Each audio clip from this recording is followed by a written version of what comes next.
All right, so I have this question here from Sammy. And then Sammy is saying, how can someone overcome the fear of taking on more responsibility? How can someone overcome the fear of taking on more responsibilities? Now, for Sammy's question, he had like an introduction to his question, but then the core of the question, I don't want to bore you with the initial part of Sammy's question, because I don't believe that's as important as the core of the question. The core of the question is, how can someone overcome the fear of taking on more responsibility? And I realized that this is a fear that a lot of us have, a fear of taking on more responsibility. But it's also an impulse we seem to have too, to take on more responsibility. We see ourselves jumping onto taking on more responsibilities because we feel like the fuller our lives are, the more purposeful we are. The more activity we engage in, the more productive we are. But that's not entirely true.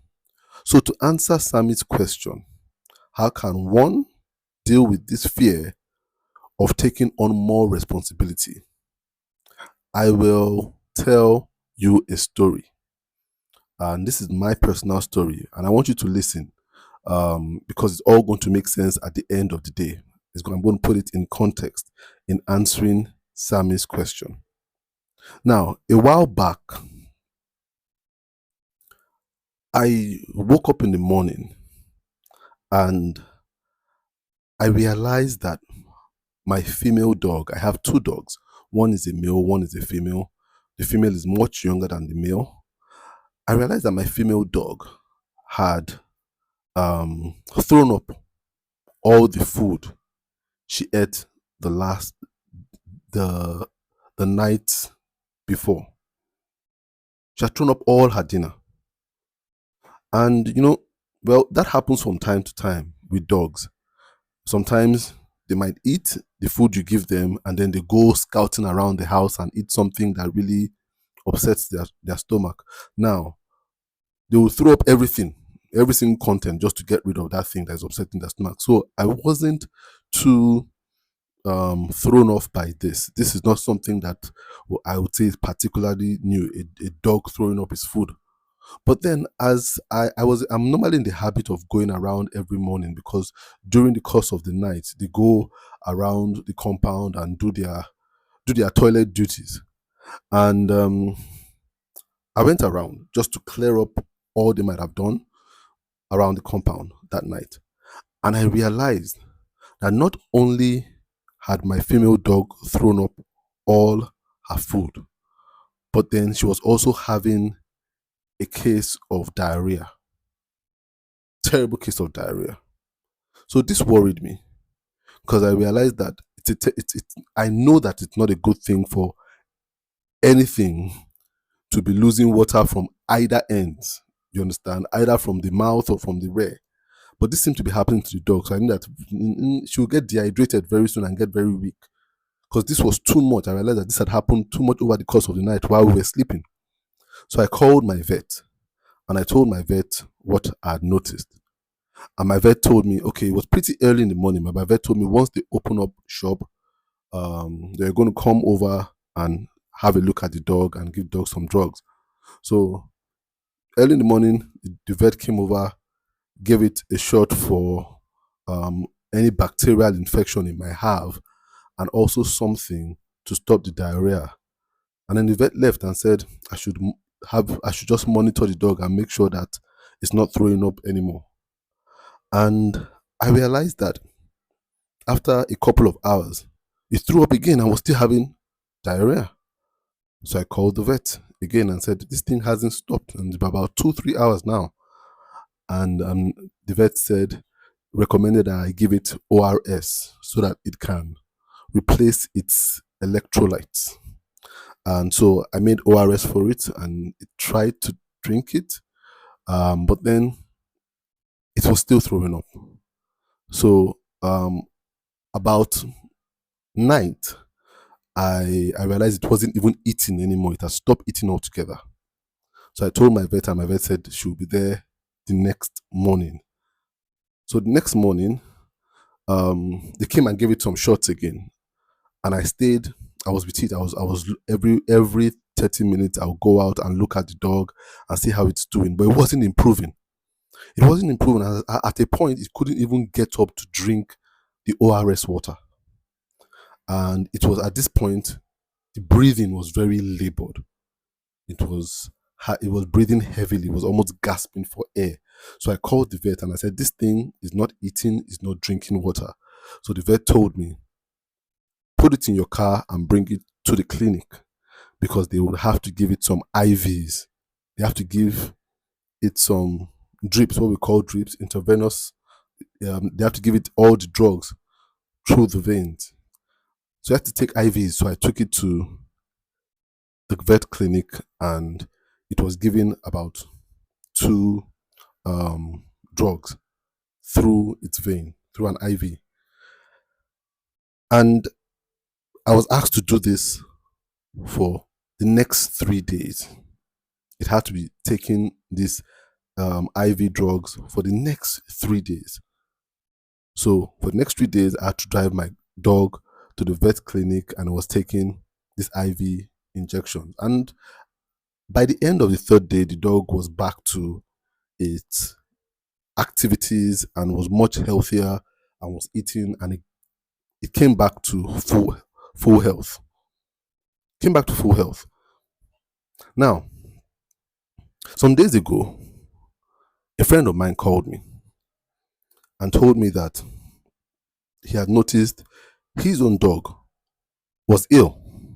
He noticed his dog was ill, and almost the same symptoms like my dog. And it was throwing up, and had a case of diarrhea. But then he woke up in that morning and realized that had happened to his dog. But he was on his way to work. And so he said when he gets back from work, he will find out whether the dog has gotten better. But when he got back from work, he realized the dog was totally weak. So he called his vet. Just the same way I called my vet. But the vet said, "Oh, we are closed right now. We can't come." So I will advise you, he advised my friend, to get some drugs the next morning, and for that night, make ORS for the dog too. So he did the same thing. The dog wasn't drinking. It was already so weak. So the next morning, he realized the dog wasn't any better.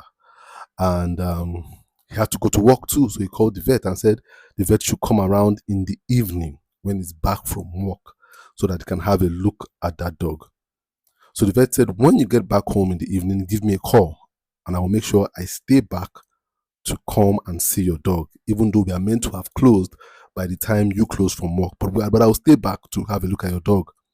So my friend went to work and came back later in the evening, only to meet a dead dog. His dog had died, had succumbed to whatever was wrong with it.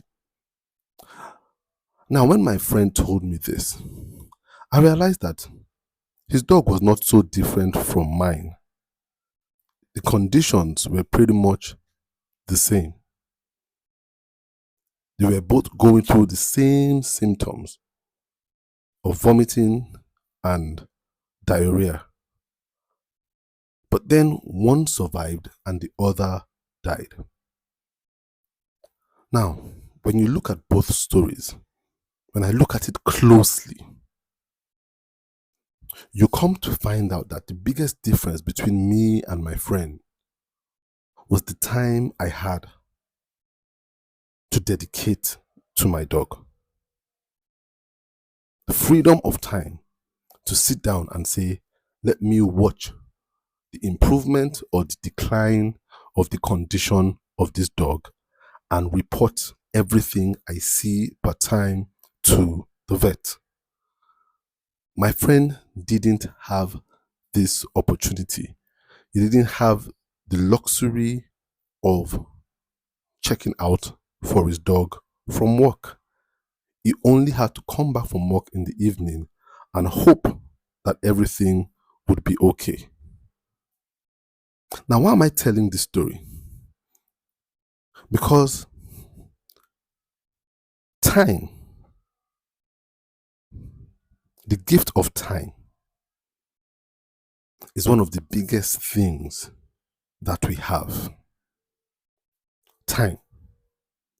One of the biggest things and one of the biggest gifts that we possess is the gift of time. And our ability to own it, our ability to own our time, to control that real estate of our time, to say what we do with our time, dictates the level of freedom that we have in our lives. And one of the biggest opposition of time are responsibilities. Our responsibilities, those are one of the biggest oppositions that our time faces. So when Sammy asked the question, how can we overcome the fear of taking on more responsibility? The first thing we must know is the reason why we have fear of responsibility is normally not because of our skill, our capacity in terms of skill, but our capacity in terms of time. Because time is rigid, responsibilities are fluid. That has always been a problem. A lot of times, we have more responsibilities than we have time. Everybody has the same amount of time. 12 hours of day, 12 hours of night. But we all know that not everybody has the same amount of responsibilities. You see, I had the same amount of time as my friend. But the difference between how we could take care of our dogs, the difference in how we could take care of our dogs rested solely on how much responsibilities we were both committed to. How many responsibilities me on my end and my friend on his end were both committed to. And this is where I want to let you know that until you can control your time, you will never have control of your life. Never. So one of the things we must know is that in life, the ultimate goal is not to take on more responsibility, is to own more real estate of our time. The goal of life is not to own more responsibilities or take on more responsibility, which we always, or most of the time, have a propensity to do. To take on more responsibility, say yes, yes to this, yes to this, yes to that. The aim in life is actually to own more time, to control more time. Like with the stories I've told you now, my friend, to a large extent, might have lost his dog. And I say might because death is something that inevitably is in God's hand, ultimately is in God's hand. But the truth of the matter is that when you listen to both stories, things could have turned out much differently if my friend had more time on his hands to take his dog to the vet as at when he noticed the problem, not 8 hours after. My friend was relegated to hope, to be at work and hope that things at home with his dog was okay. Now, your ability to control your time. We must have the capacity to say no to some responsibilities if you are going to own time. Very important. Some people might say, Tola, it's easy for you. You've been doing your work for about 2 decades now. You can afford to stay and to say you want to commit 4 days to being with your dog. Now, that can be true on one hand, but not entirely. I would even go as far as say majority of it is not true. There's some truth to it, but majority is not true. My ability to own my time has never been automatic, has never been something that just happened. It was intentional. It's an intentional thing. I remember in 2019, I told myself, I want to do less work that takes me outside the house. Because up until 2019, I was working like every other person, leaving home early, coming back late. Home to do client jobs, home to handle print jobs, to deliver work to clients. There was a point in time where I never used to eat more than one meal at home, and I was always eating at night, very late in the night, when my kid has gone to bed. And I'll come and eat, and my wife will serve me the food. I would eat once at night. And I realized that this was causing me some issues. In the sense that I started having symptoms of something called vertigo, where I would go out and maybe just by bending down and putting my head back up, just any major movement in my head, and I would feel like the whole world was spinning. The first time I experienced this was the day I went out with my wife. I just went out, and all of a sudden I just felt like I was going to faint. And my wife realized that this symptom might be depletion of sugar, because I was so used to having breakfast on the go, or breakfast after long hours at 12 o'clock or things like that, and skip lunch altogether and only have a good dinner. Because I was so committed. I was committed to my work. I had so many responsibilities, too many client responsibilities, and the time never increased. So I had to cramp all these activities within my already very tight schedule. And it was a nightmare. It affected my health. Just like my friend not having enough time cost him his dog. Me not having enough time at that time was costing me my health. Too many responsibilities, not enough time. For some of you, too many responsibilities, not enough time is costing you your relationships, your romantic relationships. You've not been able to settle in one relationship because you've never had time to commit to the relationship. Some of you, with kids, it's costing you your time with your kids. You don't even know your kids. They don't know you. They see you only on weekends. Because before they get up in the morning, you're out. By the time you're back at night, they are in bed. For some of you, it's costing you growth spiritually. You have no time to spend with God anymore, or to build yourself spiritually. Some of you haven't been to church in months because you work so hard. You can't even afford to get up on Sundays anymore to go to church. Some of you have to work Sundays too.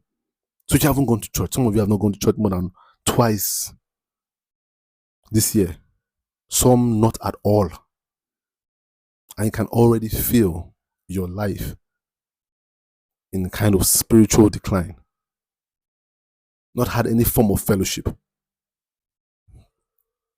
You see, responsibilities have to decline with time. It will never happen automatically. You need to be intentional. This was something I had to tell myself going into 2020, that I need to cut down activities. And for each year, I've cut down more and more and more activities so that I can live more and more and more of my life and be more present for the things I hold important and the things I actually value. For the things I actually value. And one thing you must know is that sometimes to prioritize the things you actually value, it will cost you the loss of money. I'll say that again. Sometimes when you realize the things you value in your life, to prioritize them, it will cost you money. It will cost you some money. A lot of people are not ready for this truth, but that's the reality of life. When I made that decision in 2020, I knew that I was going to be taking a pay cut. I knew I was going to be taking a pay cut. Automatically, it was going to be a pay cut. And it was. It has been. It was a pay cut for a very long time. I saw a decline in my earnings, in the income. But then what I realized is that even though it was a pay cut, it was what I would call a rise in my happiness level. It was a rise in my happiness level. There was a rise in my spirituality. There was a rise in my self-awareness. There was a rise in my esteem. There was a rise in the romance of my marriage. There was a rise in the bonding with my kids. I had to take a pay cut to rise in other areas.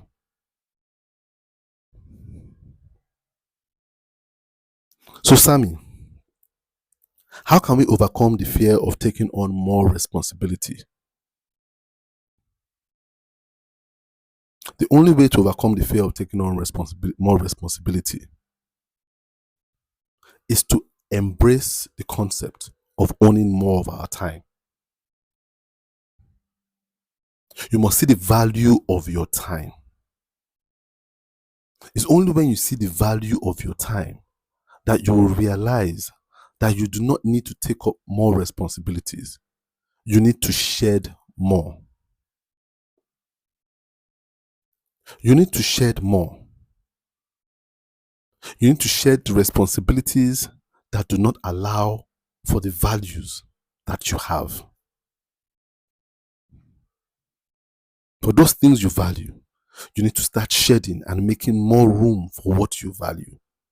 And for you to make more room for what you value, you must know where it is that your life is headed. You must know what it is that you desire to be doing in the future. For me, I looked at my life and I realized I don't want to live in a future where I'm stuck at my laptop and my children are clamoring for my time. But here I was in 2019 doing that. Getting back from work, eating, and immediately setting the table to put my laptop and continue working. Taking client calls for hours. Not being able to have dinner with the family. I realized this is not what I want to be doing. I realized that's not what I wanted to be doing going into my 40s. So I had to realize where I wanted my life to go. and the activities I wanted to be doing in future. And the activities I saw were more family oriented. So I said, I want to spend more time at home, less time outside. And by so doing, I was able to cut out the unnecessary outside activity, unnecessary client work that I didn't want to do, even though they were offering the money that seemed very enticing. If this were 2019, my dog would have probably died. Probably died. Because I wouldn't have had the time. My case would have been like my friend. My question is, what are the things that are dying in your life? For whoever is listening to this, because you are taking on too many responsibilities because of your insecurity about finances, because of your over prioritization of finances. One thing I want us to know about earnings is a lot of us do not know our true earnings.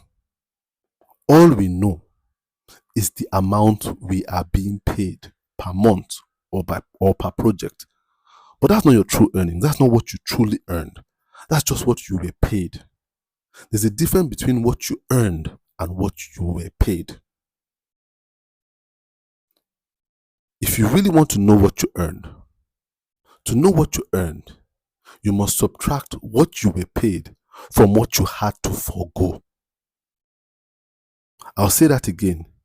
Your earnings is the subtraction of what you were paid from what you had to forego. Those things that were valuable to you that you couldn't do because you were doing something for which you wanted to be paid. So like that, my friend, whatever work he had to do that day or that week, that's how much he was paid. But what he earned that week was what he was paid subtracted from the value of that his dog to him. So if you were to put a monetary value on his dog, and his dog valued it at 200,000, and that day he went out and he made 50,000, in actual fact, my friend worked a deficit that day. That means his earnings is minus 150. The only thing that might make the passing of that dog, and this is me not considering emotional scarring, psychological scarring, just looking at everything and the monetary value, which life isn't that way, but let's look at it that way. The only way my friend could have even broken even at all from this is if that day, his earning for that day was the 200,000 for which he valued his dog. So a lot of people are being paid a lot, but they're not earning much because they're having to forego a lot. The only way to overcome the fear of taking on more responsibilities is to understand that we were not made to take on more responsibilities.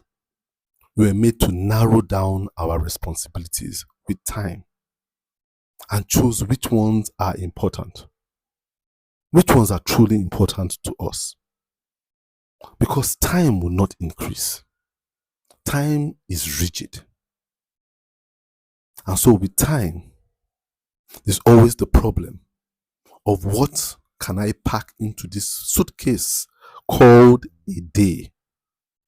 This suitcase with two compartments, daytime and nighttime. How much luggage can I put into this suitcase realistically without busting the suitcase and destroying it?